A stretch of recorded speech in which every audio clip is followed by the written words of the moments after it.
Time and time again, government has given unrealistic solutions to fix real-world economic problems. The Prime Minister goes on and on about overpopulation and economic imbalance between urban and rural areas, yet fails to provide actual pragmatic solutions to counter current issues.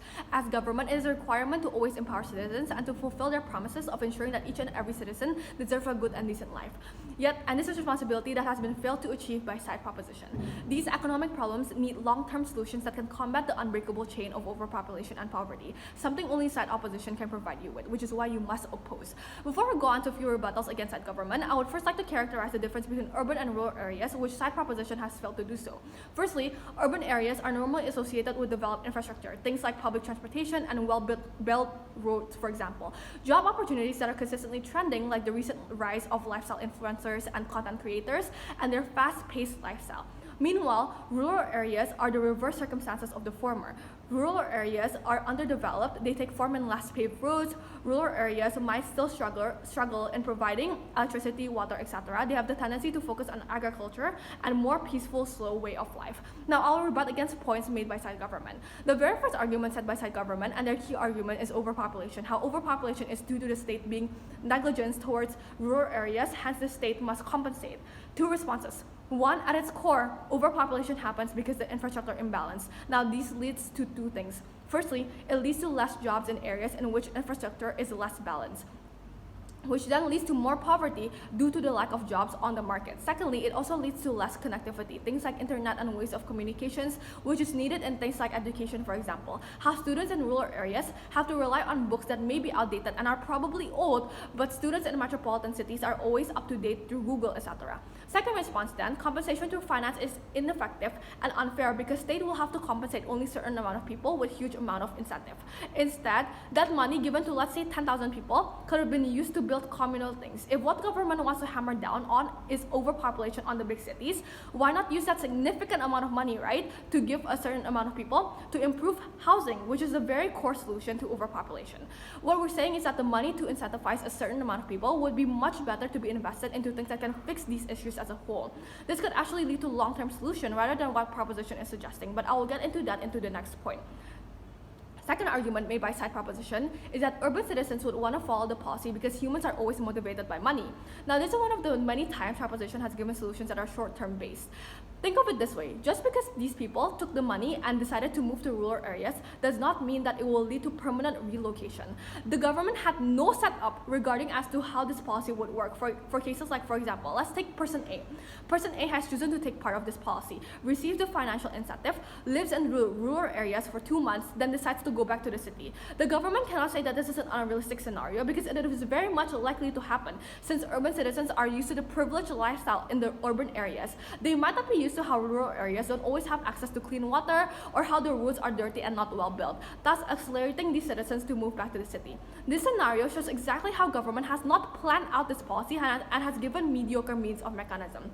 Lastly, government argued that under their house, economy is going to increase, how private sectors will move to set rural areas and have more access to rural produce. However, we think that this is highly unlikely for a few reasons. Firstly, private sectors wouldn't want to move to rural areas. This is due to the fact that there is no guaranteed market in rural areas. Even if there is economic incentives for these citizens, they will obviously have to prioritize fulfilling their needs first compared to supporting certain companies. Also, it's important to note that companies creating branches have a lot of factors that they need to consider. The most important fact that they usually consider is strategic geographic location, right? Which more often than not, rural areas are not strategically located. It is much better for these companies to open branches in cities. Even if competition exists, they can still earn profit rather than completely gambling and opening branches in rural areas where the profit isn't even guaranteed.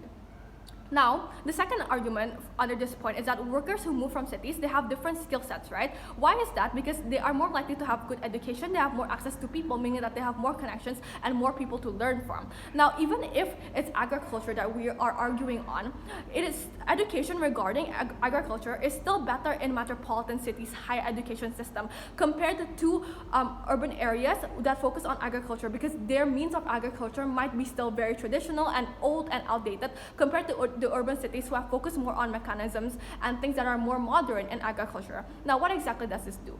What this impacts is that rural citizens will eventually feel like they're outcompeted, feeling like they've been defeated under their own territory, which means that these urban citizens might feel like they lose their jobs and completely lose out to people who come from the urban cities. These rural citizens will feel like, oh, these people who come in from the urban cities, they have received financial incentive from the government, and they are also now the owners of my previous job, right? Now, it is very problematic for proposition to suggest that the proposition is trading off infrastructure and say that they will move the people first and then fix infrastructure later, because that is a very counterproductive point.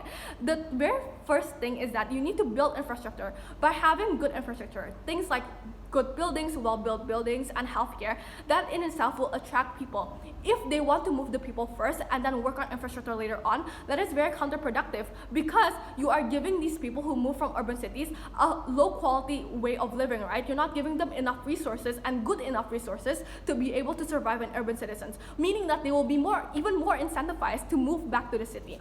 Now, I'll move on to the main argument under opposition. Our main argument that we would like to hammer down on-site opposition is unsustainability. There are three main categories under unsustainability. Firstly, infrastructure, which we have characterized and carried on throughout our rebuttals against site government.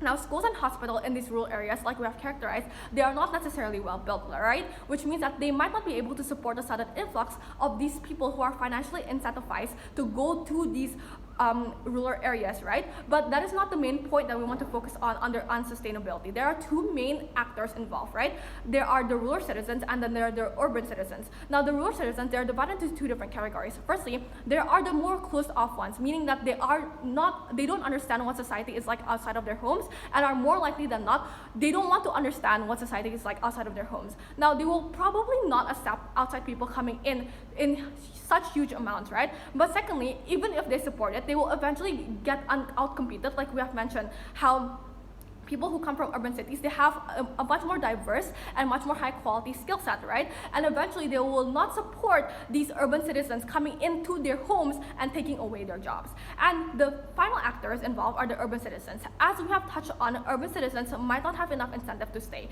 Human motivation isn't always money. It can also be comfortability. It is unrealistic for government to say that urban citizens will move just because of financial incentives, because asking someone to drop their lives and move to a small area for a one-off cash isn't something that can happen overnight, and maybe isn't something that can happen at all, because they have a lot of things that they need to consider, right? Their families, their jobs in the city, etc.